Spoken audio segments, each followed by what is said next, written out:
Hey, welcome to this special edition of the Impact the World podcast. For anybody who is choosing to listen to this show, there will be no problem with this episode. But for those of you who are choosing to watch, we had some technical difficulties with the focus for about 11 minutes. So you will notice that I'm a little blurry for about the first 11 minutes, but then it will sharpen up. So don't worry, it's not your eyes. You don't need an eyesight test. It's definitely a technical issue that we experienced, but we didn't want to cut the episode because we felt like some of the first questions were things that you might want to hear. So we hope you enjoy. Thank you for tuning in, and big love wherever you are in the world. Welcome to Impact the World, the show for and about creatives, changemakers, and entrepreneurs. This is an insight episode where I share a few quick tips to help you take your work and mission to the next level.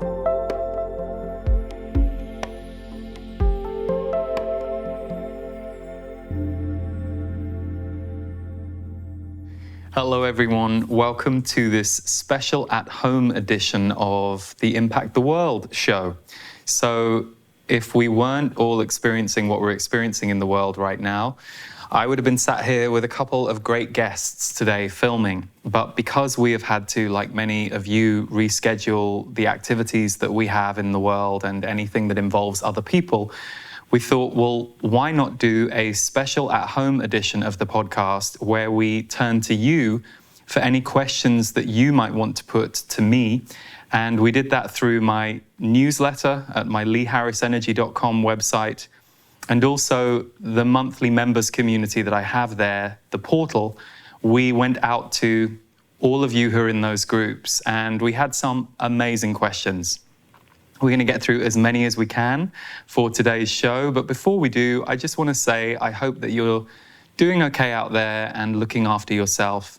If you have kept up with any of my energy update work, or you're in the portal community, or you've seen any of the other free videos that we're putting out during this time, it really is a wave of energy and emotion, and it's hitting everybody, even those people who you think might be more shielded from some of the economic or physical or health difficulties that this experience that we're all going through is bringing up. Even those people that I'm meeting and speaking to are also going through the shock waves of an experience like this. And then, of course, if any of you are directly hit, I, like many of you, have had people who have been going through the experiences of the virus, the economic hardships, a lot of the uncertainty that a time like this brings up. So there's a lot to this experience, and until we're through it a little further down the line, it's going to be hard to know exactly what the other side is going to look like, but it's going to be different. So with that in mind, we had some really well chosen and themed questions that came up from our audience members that we wanted to share with you today. So let's get started. I have a list here, and the first few we thought we'd do were slightly more personal questions to me. So somebody asked, and by the way, most people submitted questions anonymously, so we're just going to go with that. Somebody asked, Lee, what are you watching right now?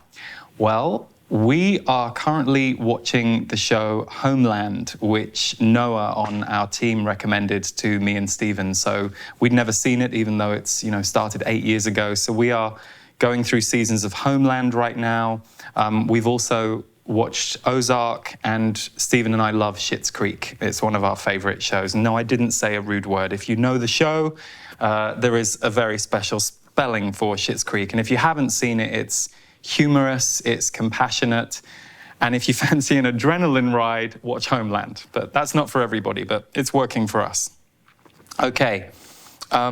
During this time, are you feeling more called to do your work, or do you feel like you need to back away from it?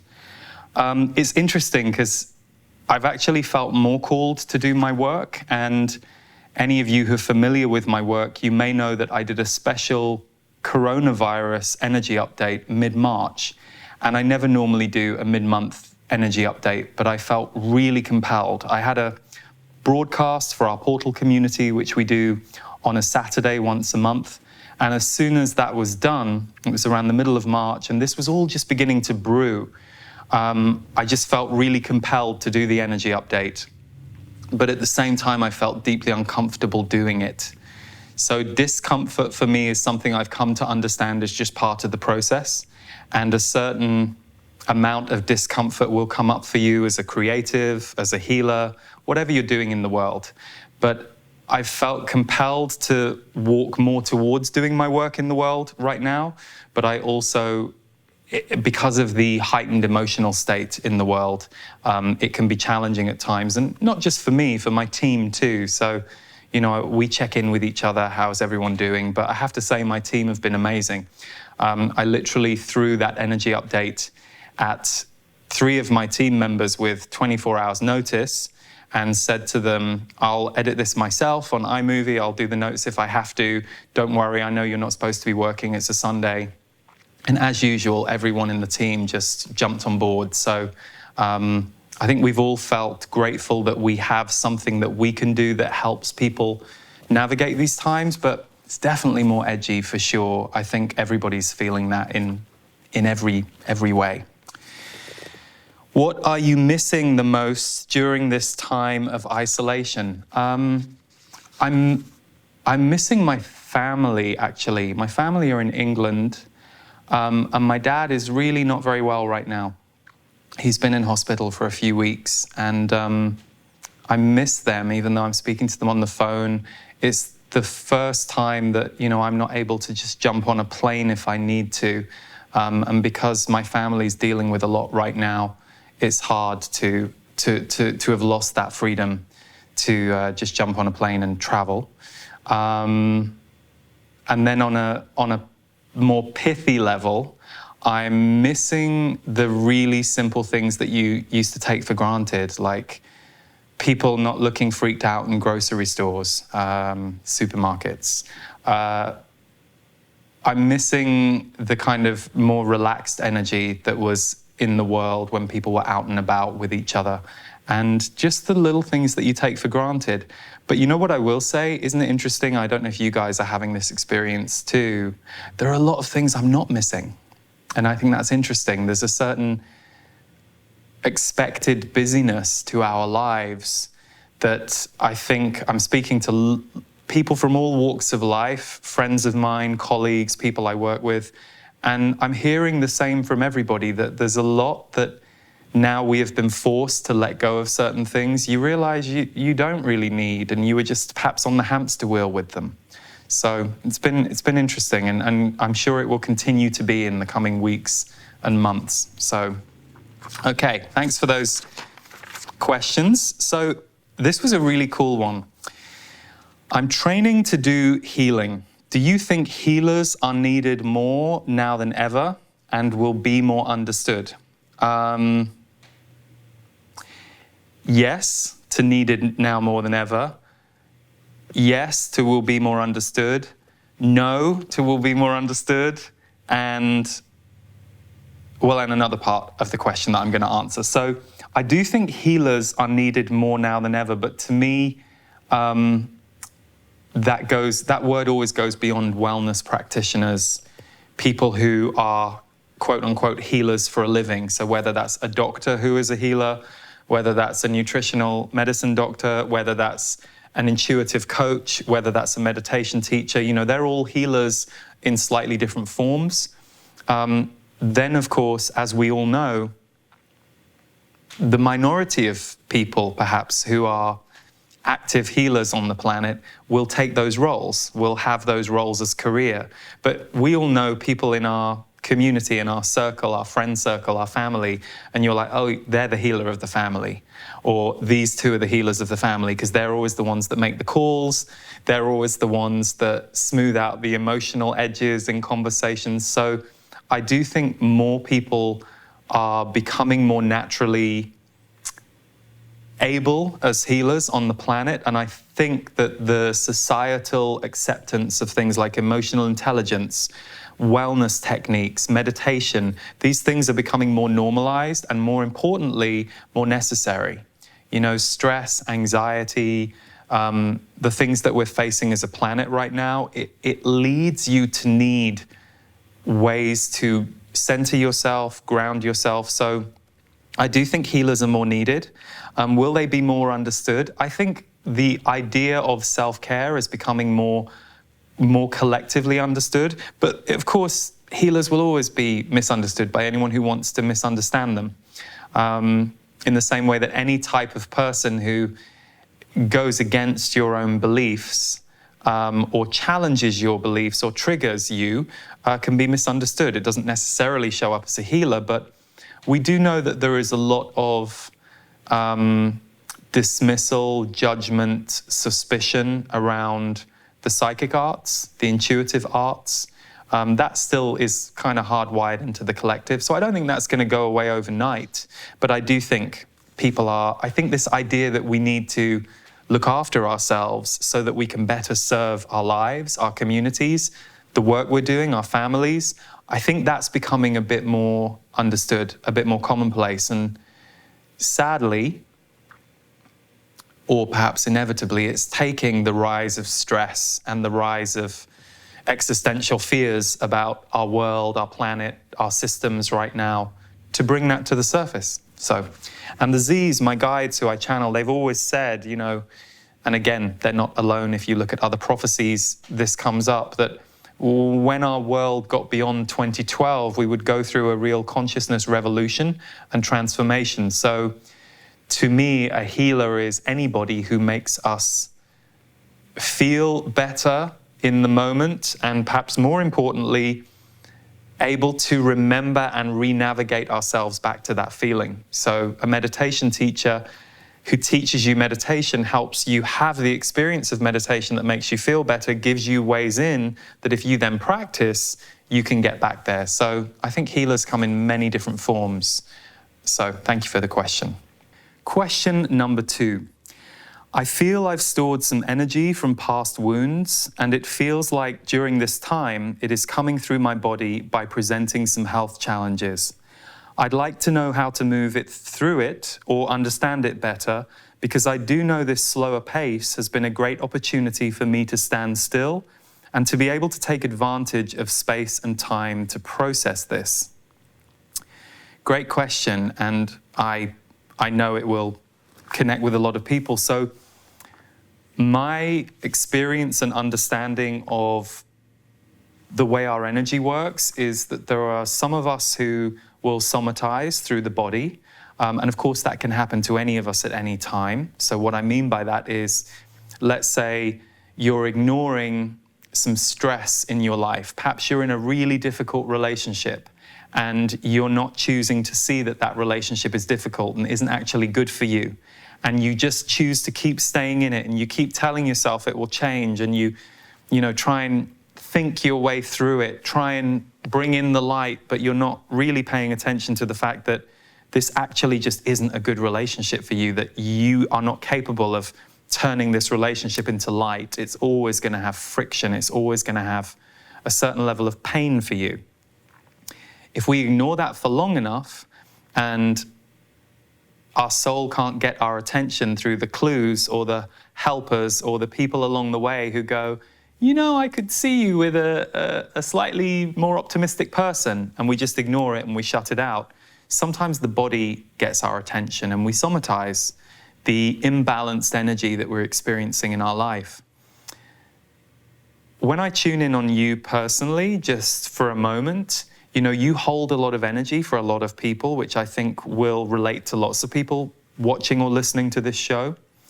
And one of the things that is showing up for you in this time is just for you to be able to notice that there needs to be a little more emptying of yourself from everything that you're holding more regularly, because it's like your system has become backed up. And it's because of the enforced stop that you are now experiencing that you're actually getting to shed and let go of a lot of the ways that you were operating in your relationships, in your sense of responsibility for others. So that can show up in all kinds of ways, family, friends, the work we do. And it's a beautiful thing because you have a heart that's powering it. So you're doing it from a good place.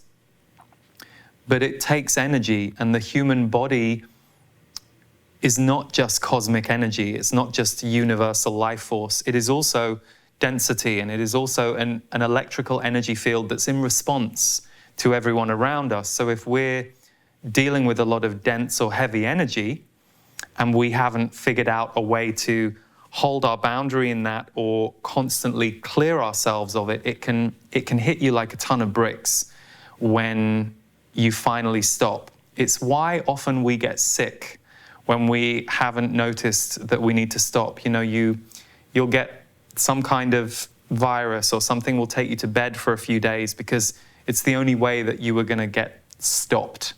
So for you, what comes up for me is that what you're dealing with right now is a rewiring of yourself, and the attention that your health is asking you to give it right now is a way of you looking at how you can rewire your output when you go back into your responsibilities once the foot comes off this brake that we're on right now. Because at the moment, there's a little bit of a foot on the brake in the world. The car hasn't completely stopped, but it's crawling for many people.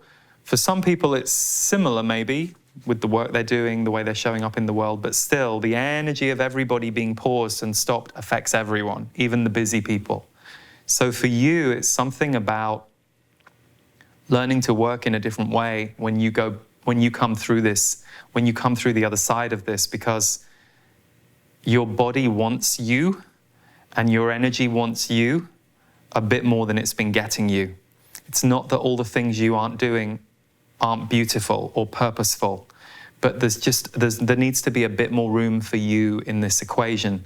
And so what you're processing with the health stuff that you've got going on right now is a moment for you to focus deeply in on yourself and your body. So I don't have set philosophies, and I wouldn't dare to have those around health. You know, sometimes I'll hear people say, oh, why did I manifest this illness? And they'll be very hard on themselves.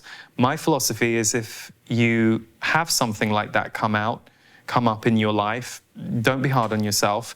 That's not going to help the situation. So I hope that however you're approaching this, you're able to live with it lightly and see it lightly and investigate it, because my sense of it for you is it's an opportunity for you to reset the output of your energy. And that when you return to, I won't say normal, because everything's going to be a little different for everyone after this experience, but when you return to where you were, you might find ways to output your energy at 60% of the level that you were before, yet still your effect can be 100.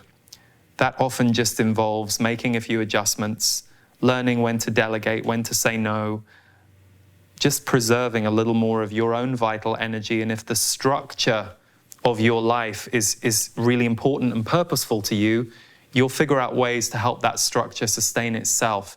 It's no different to having 4 kids that you're constantly running around after and looking after, and you're exhausted and they're fine. There comes a point when you have to empower those kids to help you. Otherwise, you're just their servant, they're fine, you're burning out all the time. It's important when they reach an age where they can start to take some responsibility for the things that you are doing for them, that you empower them to do that and you empower yourself to step back. That's what comes to me in this for you. So I hope that helps, and good luck. Okay. How do I welcome? Question 3. Oh, question 3 of the ones that weren't personal, but anyway. How do I welcome the guidance, protection of my angels, spirit guides, and put aside my ego inner voice that seems to be louder and more demanding? I think we all know that one. I hear and see things that I know is from my angels, but then my annoying inner voice overrides that with fear and doubt. Thank you for all you do and bring. Thank you. Well, here's the funny thing, you know, first things first, try not to see that voice as so annoying. It's, you know, the fear-based voice is trying to protect you. It's trying to protect you from messing up. It's trying to protect you from that time you were brave and your cousin judged you for being brave. So it's every time you start to be brave again, while that wound is still there, that memory is still there, the ego voice goes, don't do that, don't be brave. last time that happened, everyone frowned at you and you didn't like how that felt, so let's protect you from that feeling. You know, our ego is always just trying to protect us, and it's only ever working backwards. So our ego and our mind is only ever turning to history for information. Your intuition and your visionary self is leading you into the future and asking you to come towards this thing because you're going to grow and you're going to change. So what you've described is perfect to me, because that's how it works. You know, we have an intuition or a feeling, oh, I should change my work. I should go and do something different. And it feels really good when you have the vision. And then the minute you start to walk towards it, the voice is, oh, well, who are you to change your job? And what's your mom going to think about this? How are you going to explain this to your family? You know, all that stuff comes up. And so it's quite a natural response. So I wouldn't try and kill your ego voice off, because that's going to be hard. I would recognize it's going to be there. I would start to strategize around it. So we were recently running a retreat at Asilomar, myself and Scott Sabile, and Scott and a couple of other people at the retreat said that they like to give their ego voice a name, like nagging Natasha. Oh, here's nagging Natasha again, telling me that I can't do this thing. And that works for them. They give the negative ego voice a name. They give her a voice. They write her thoughts down.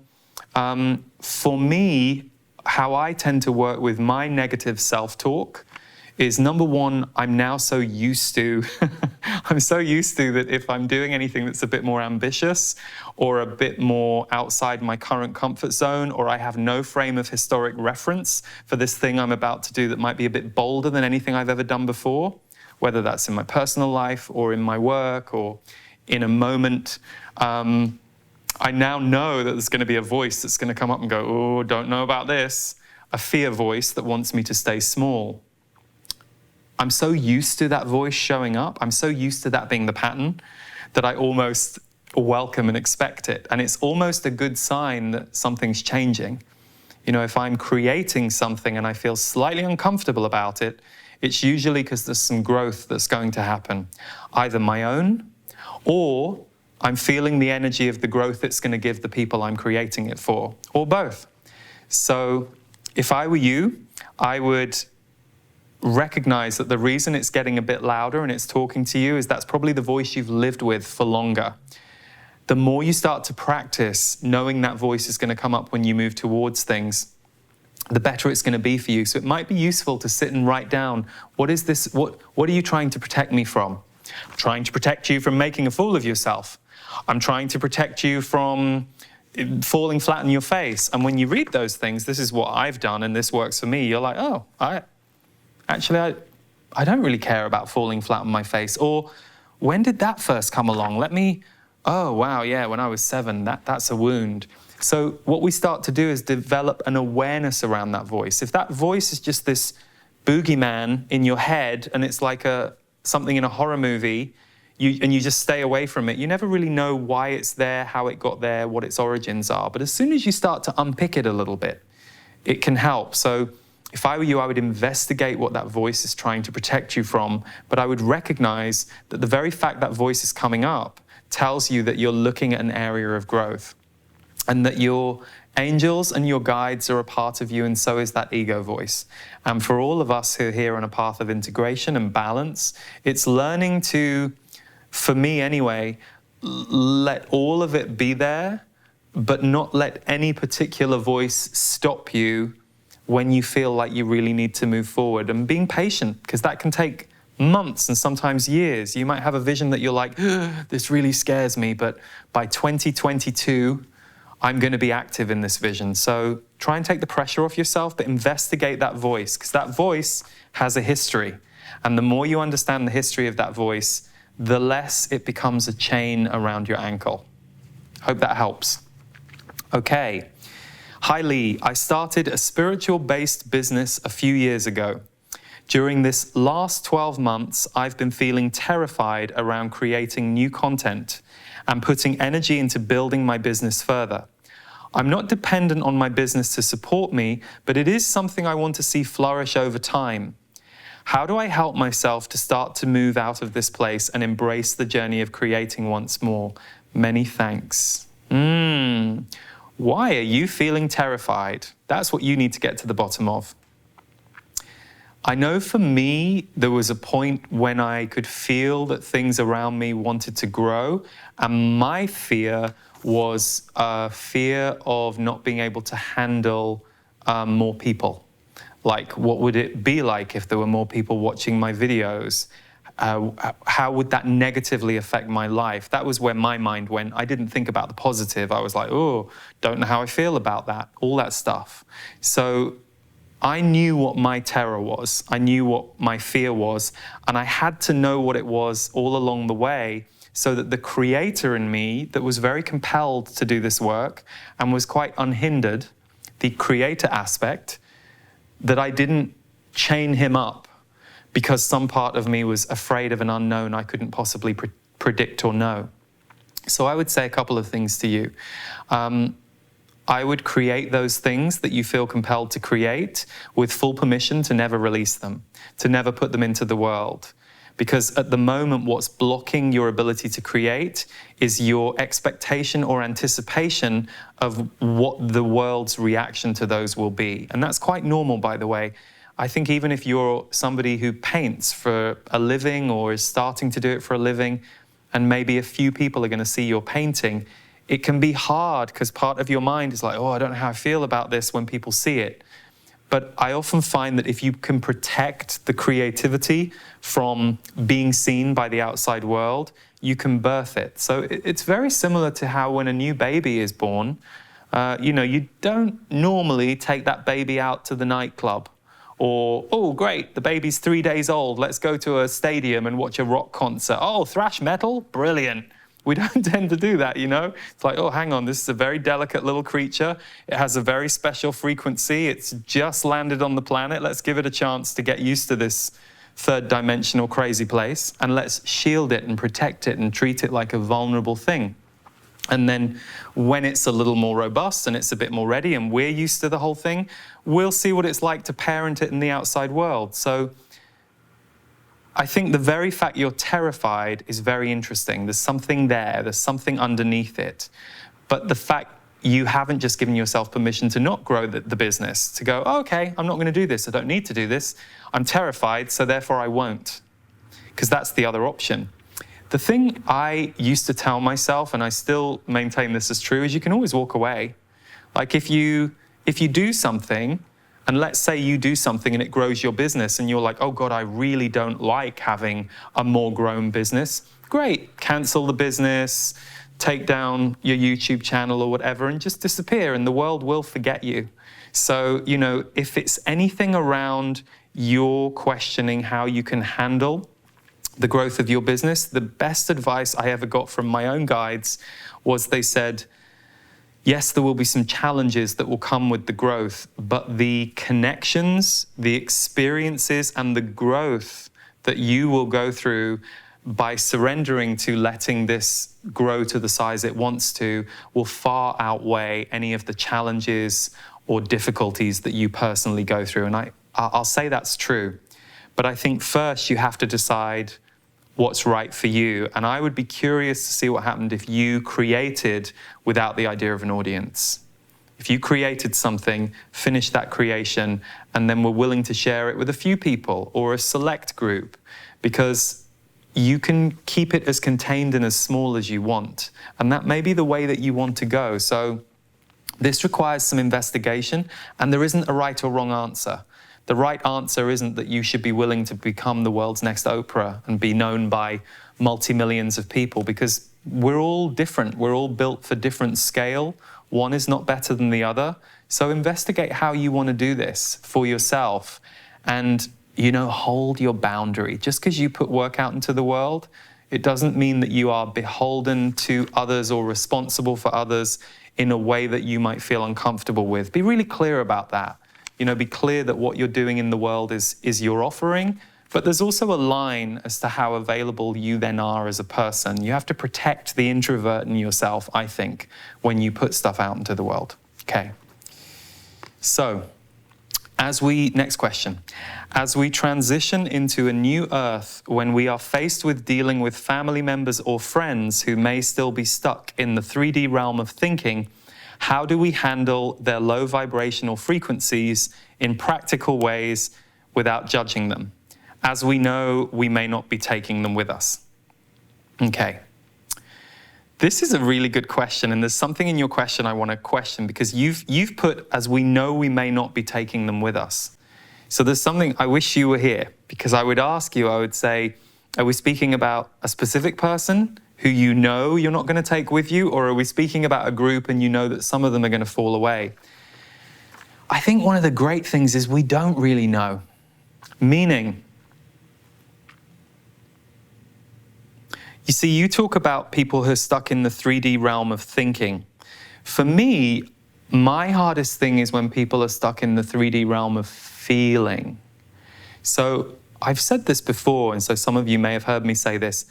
To me, a spiritual friend is not someone who knows anything about spirituality. It's someone who behaves in ways that are kind, generally friendly, generally community-oriented, generally care about life. And, not everybody likes other humans. You might care about animals, and it's clear that all your energy and your love goes into animals. To me, that's a human who is living with spirit open.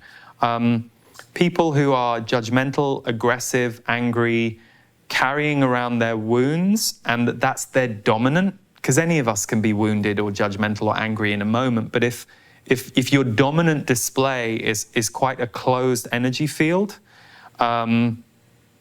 I personally find that very hard to be around, even if that person tells me they have all this spiritual knowledge. And I have met people like that, but equally I've met people who are anti the idea of spirituality or religion, and they're like, oh, I think it's all nonsense. I don't believe in the past life. I don't believe in intuition. But they're really nice. Like they're kind and they're loving. So I think that sometimes we have to be careful of assuming that the concepts and beliefs that might be opening in us are necessary in the people that we're around, because we all think and slightly see and feel things differently. So I've experienced that I'm closer now to some of the people in my life than I was when I was going through a big awakening that would mark me out as quite different from them, because I've grounded and I've integrated, and I know how to organize my feelings, my thoughts. I know how to be a bit more in it, but that wasn't always the case for me. So I think there will be some of those 3D people that you'll be surprised when you land more fully in yourself and through this awakening, you'll probably be a bit closer to those people, because you'll be able to be more who you are without necessarily having to whack them over the head with everything you think or feel. But conversely, and this is the other side of your question that I want to address, you might be leaving some of these people behind. And the answer in both of these cases is to be yourself as much as possible.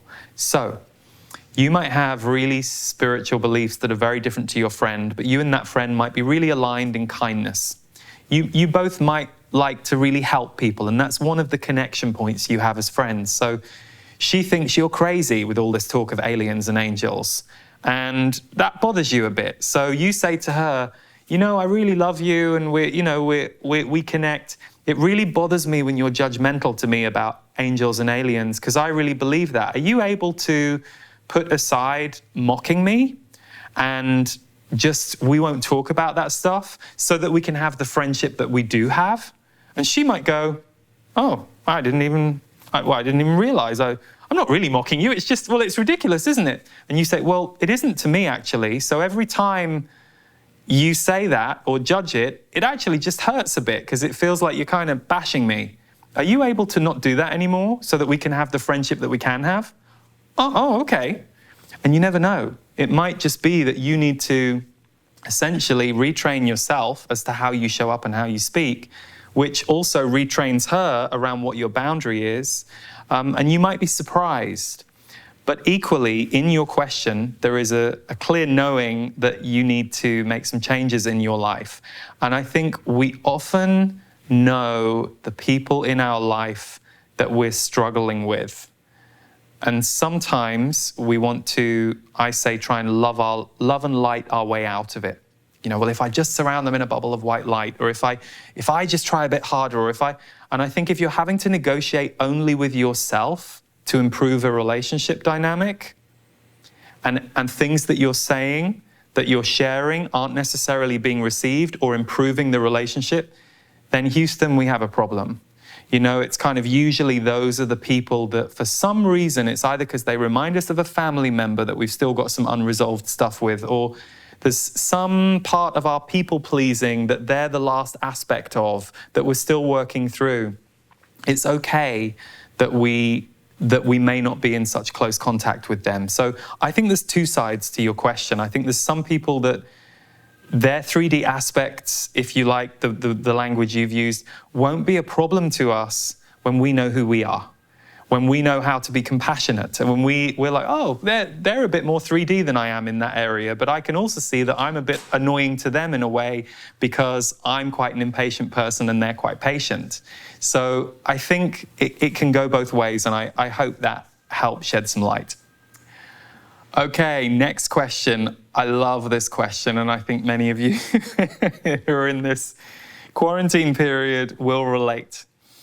I don't feel like joining my friends in group Zoom calls right now.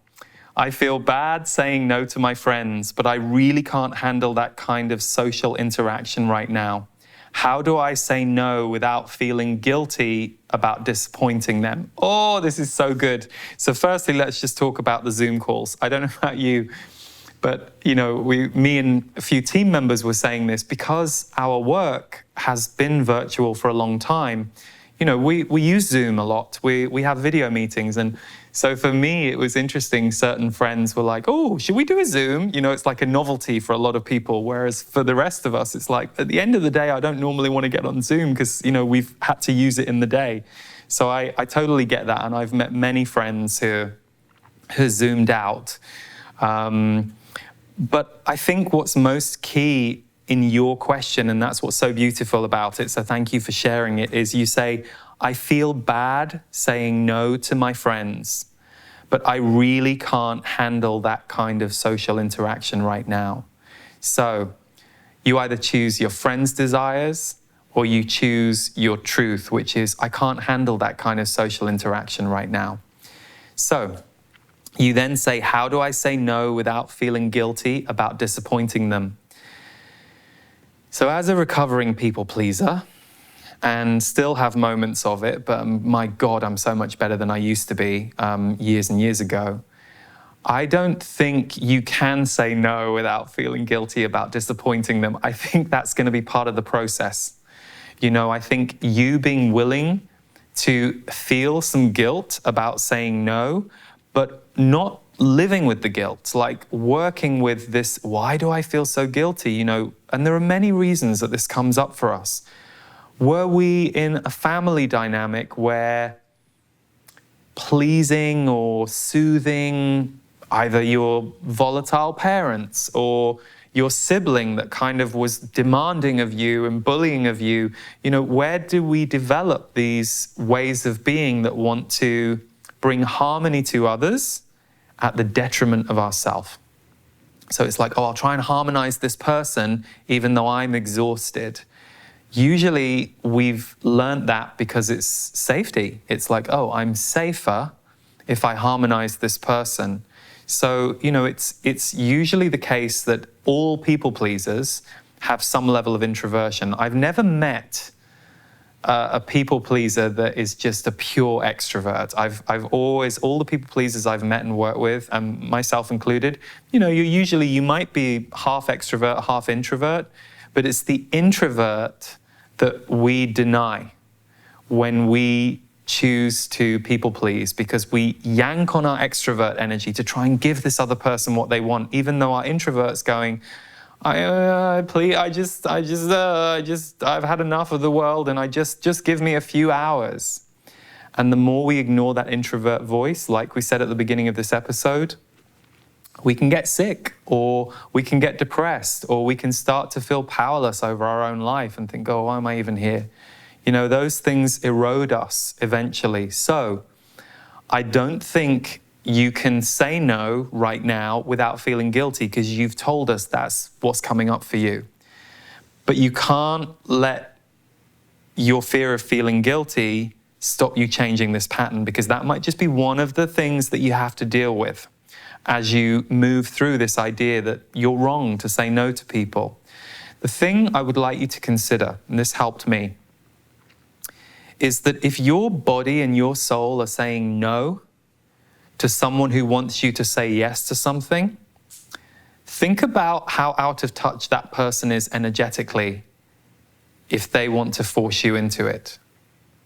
What I mean by that is someone might be, let's say you've got a fairly unconscious friend. You know, they don't really feel much. They're not very sensitive to energy maybe. They're not much of an empath, if you like. They're, you know, a bit like, oh, I'm just going along. Oh, yeah.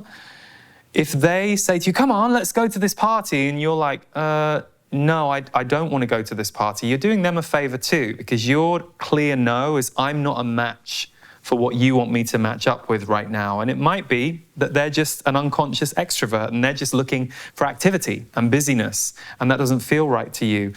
Or it might be that they too, there's something about them going with you, or you're not the right person to go with them, that they haven't worked out yet. And you're going to give them the gift of saying, no, I can't do that tonight, because then you free them up and they will go and find what they need. And I think all of us do this. Like, no matter how conscious or awake you are, we can all get in our pattern or our slightly switched off mode. And it takes practice and awareness to recognize you're in that mode. But I think it's really important, especially at these times, that we all learn to be as honest with each other as we can, because I do believe it's an abundant universe, and that if you can't give someone what they want and they really need it, they'll go and find it somewhere else. And they'll find it from a person for whom it's going to be good for them to give it. They'll find it from a person who they're like, oh yeah, I would love to come to that party with you. And they'll have so much more fun with that person who's willing. So one of the things I learned is it was hard for me to say no for a long period of time, but I learned to practice it where and when I was able to. And now it's not so hard. It's like you get used to it. And I don't feel guilty. I've had some moments recently, interestingly, with my family stuff, but family is always, it's not because my family are making me feel guilty, it's just feeling so far away and feeling so powerless to, you know, help our Father right now. So, but that's, you know, that's a tiny thing. I mean, I go back 20 years and I could have felt guilty about anything and talked myself out of doing something because of how I assumed it might affect someone else. We don't really know. All we really know is ourselves and our yes. Are we a yes or are we a no? And the more we learn to give an authentic yes and no from who we are, the more we free everyone else up to find the energy they need, go the way they need to go. So I hope that helps. Be willing to feel the burn of feeling guilty that you said no. It will get easier. Ask yourself, who are you guilty about? Like, where did this start? When did you think that you weren't allowed to say no? Who didn't let you do what you wanted? Be good to investigate some of the history of this as well. Write a few things down, because it will help you see where some of the patterning began. And that awareness of where the patterning began can be very supportive to our mind when it kicks off, when we're breaking a pattern and changing a pattern. So don't do those Zoom calls. It will do you good. And here's the good news. Your friends who are desperate to call people on Zoom, they'll find other people. But they won't find those people if you begrudgingly say yes. You'll suffer, and they'll get half the energy from you that they might get from someone else who's willing. Who knows, they might find meditation because no one's Zooming with them, and that might be great for them. Okay, next question. In regard to what you share, Lee, about hiring staff, when the need arises but you just barely break even, what would be creative ways to get help and collaboration? I feel like I'm just getting more tasks but less work done and less clients, not being able to focus on my own work. But I can't afford to pay others, and so I have done a few trades, which gives me more jobs, and those people rarely stay long. I'd also love it if you shared a little about what tasks, positions your team members have. It's a really good question. And I think the first and foremost thing is when it comes to hiring people, like you've said, trades or even sometimes working with volunteers can be tricky because, like you said, it creates more jobs or it creates expectations of certain needs. And again, I mean, there have been some people I've worked with in voluntary positions, but in very small and segmented ways where it's gone really well. But for me personally, the energy exchange of finance just seemed like the most balanced transaction for me. You know, I've had jobs since I was like 11 years old, and so I kind of, for me, it was really important, especially as I was generating money for, at the beginning of my work, my sessions, my one-on-one sessions with people was really the bedrock of what I did, and it was how I started. So it was a logical thing for me that as there started to be a bit of extra money each month, I could start to invite people to help me with things like customer service emails or things that were taking up more time or energy, and that I was able to use that money to pay someone else to do this job, while over here on the right, I could do this job that would bring in enough money to cover that person as well as me. So I think the first thing you really need to identify is, where is the value of what you're doing when it comes to finance? You know, what is it that is actually helping your business to generate money? Because your business might be very generous. It might give away loads of free content. That might be part of your mission statement, which I think is wonderful. But there is going to need to be an element or some element that if you want to grow a team and you want to do it with finance, there is going to need to be an element of money coming in. And you're going to have to identify, okay, what's the area that I can generate enough revenue that seems to be popular, that seems to have value, that seems to be working, that I can have excess finance to then be able to pay the right people to do certain tasks for me.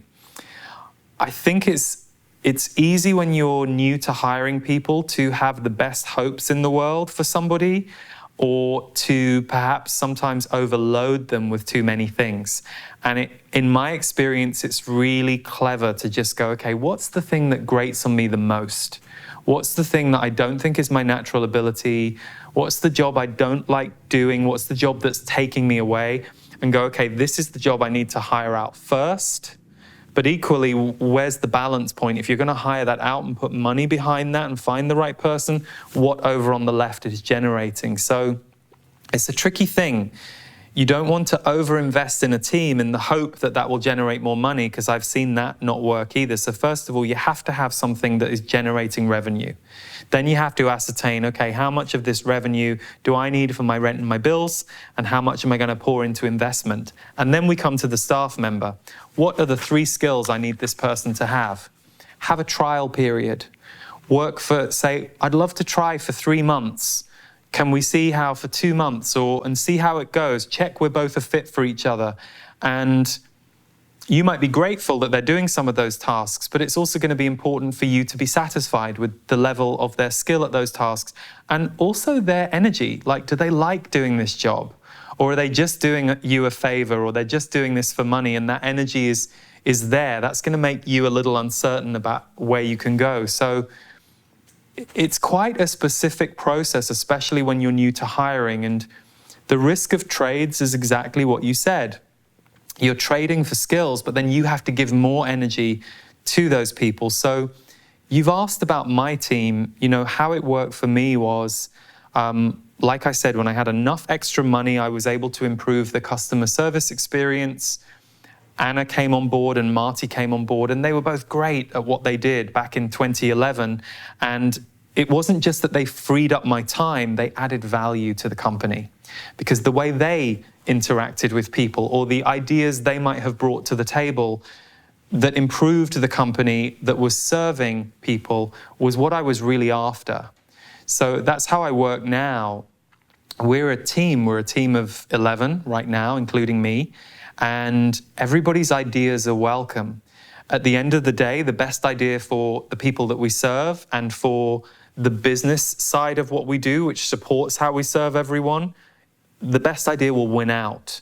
but everyone is welcome to put their ideas in, and there's no one on my team that isn't bringing a skill set that some other member doesn't have, or a quality that some other member does have. Like, everyone on the team has something a little bit special that's very them, whether it's in the way that they deal with people or whether it's in what they do, but they all wear many hats.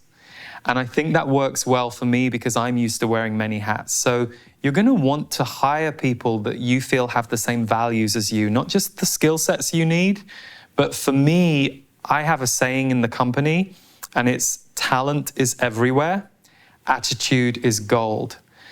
I am not dazzled by talent. I never have been. I've met talented people all my life, and I love talent, but I kind of expect talent. Like, to me, I'm like, yeah, everybody's talented. Everybody has a gift. So I'm never seduced by someone's talent, but I can be really seduced by their attitude. Like, for me, it's like there are talented people everywhere. There's no excuse for a bad attitude. And either a bad attitude or an attitude that is troubled can bring a company down, and it can bring relationship dynamics down. And I've learned that the hard way too.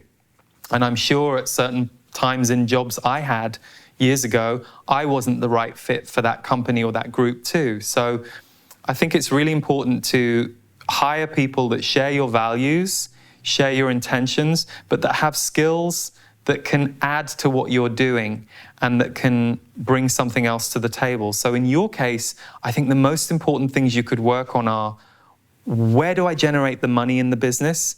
And how can I figure that piece out? Maybe I have to give myself to that fully for a year.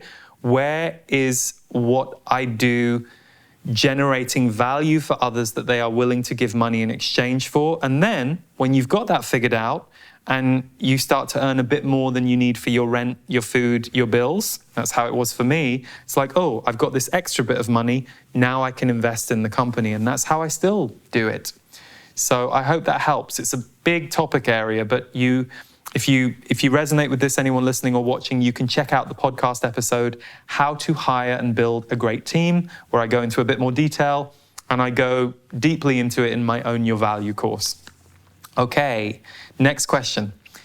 April 22nd is my birthday, so I see this as a sign that you are filming that day. Happy birthday! It is April the 22nd, so from your birthday day, happy birthday. My question is, how and when did you start your business, and how do you hold strong moving through your fears, self-doubt of yourself, and your abilities to create what you have today? As that is what I'm going through now. Thank you. One word comes to me, and it's support. It's the support that I have had from all of those of you who have been grateful for the work that I've done, have expressed to me that something that I put out into the world 10 years ago or now helped you or made a key change for you. The support of the team I work with, who help, we kind of help each other and check in with each other. The support of my husband, Stephen, the support of my family, the support of friends. So external support and then internal support. Figuring out that, you say self-doubt, your fears. Yeah, I've had to, like everyone, I think, figure out what those aspects of me are and how I need to show up when they show up, so as to not stop myself from doing things. But I would say figure out how to support yourself, figure out how to be supported by others. So I've always hired coaches or, a therapist at one point, or people that can help me to help myself get better. But also I would say it just takes time. A friend reflected to me today, who I knew 6 years ago. She said, wow, I've just been watching your videos lately. And she said, it's just extraordinary to see where you are now. And I remembered 5 years ago and I was like, oh yeah, that's true. It has grown a lot. But honestly, for me, I just keep my focus on the next day. I don't think about the size of things. What's the next thing I have to do? So give yourself time, but figure out what you need to support yourself and everything you're doing in order that this can work. I hope that helps, and thank you for your question. So we're coming to our last question, and I have to acknowledge these beautiful roses. Wendy, who's the co-producer of the show, brought these roses in today. She is sitting many feet away from me over there. But yes, they are from her garden. And I just saw them here in the reflection on the monitor, and I thought I must just acknowledge. So thank you, Wendy, who's over there now. Okay, cool. Last question. During this period of relative isolation from external pressures of daily life, I have begun to find peace. Ah, that's good. It has enabled me to open my heart, my priorities, and go within like never before. How do I keep this newfound state going when life returns to quote unquote normal? Well, because you like it. So because you like this feeling and there's a newness to it, but you're also getting used to it, you won't stray too far from it. And when you do, you'll really know about it. And you'll find ways to get yourself back there. I think that's the beauty of self-care tools that any of us develop, because we're all a little different. For somebody, self-care is going for a really vigorous run. For another person, self-care is sitting quietly listening to classical music. And for most of us, there are many things that we do for self-care. It's not just one thing. It might be a range of things. So I think for you, what you might want to do is just jot down, what are the 5 things you don't miss about the old ways before this quarantine experience that many of us are in and have been experiencing came along. So what are the top 5 things that you don't miss? And it might be that when you write down those 5 things, I don't miss being out in the world as many days a week as I used to be. I don't miss the responsibility I used to feel around X, Y, or Z. You might notice of those 5 things that you write down, 2 or 3 of them are quite actionable. So if the first thing was, I don't miss being out in the world as much as I used to be, that's going to be quite actionable for you. It's going to be a reminder that you stick on a piece of paper, I don't have to go into the outside world as much as I think I do. And then when things return to, as you say, normal, you'll see that piece of paper and you'll slightly repattern the way you're living your life. And you'll go, yeah, actually, I went out 3 days this week instead of the 5 that I used to. What are other ways that I can simplify? So I think for all of us, my feeling is, or for a lot of us, I'll say, there are going to be things we will take from this time that we will feel very differently about. I know for me, one of the things I realized that I had become a bit accustomed to was frequency in travel. I love doing my work and meeting you guys live, out in the room. But I recognize perhaps the travel schedule had been a bit heavier than is ideal for me. So that's going to be one of the things I take forward. It doesn't mean I don't want to come out and do live events, but it does mean I'm going to maybe think differently about the way we structure them and the frequency. So I think I'm not alone in that. I think everybody is having their own little moment of, oh, there are some things I don't like about this time, but there are some things that I'm learning are really good for me. So thank you so much for tuning in to this show and all of the shows. It has been really fun to talk to you guys this way. And I appreciate all of the ratings and reviews that you have been giving the show on Apple Podcasts and the various platforms. That really helps other people find us. So if you do enjoy the Impact the World show, please do leave a review or share it with somebody, because we really curate this show to hopefully be of service to anybody who is out there in the world looking to impact their own life and the world in a different way. And we have some awesome shows coming up, so we hope you'll stay tuned for those. We release a brand new show every single Monday, and wherever you are in the world, whatever you're doing, I hope that you are able to look after yourself, your loved ones, and your soul in whatever way you feel you need to right now. Big love. Take care, everyone. You have been listening to Impact the World. For more of my work, please visit leeharrisenergy.com.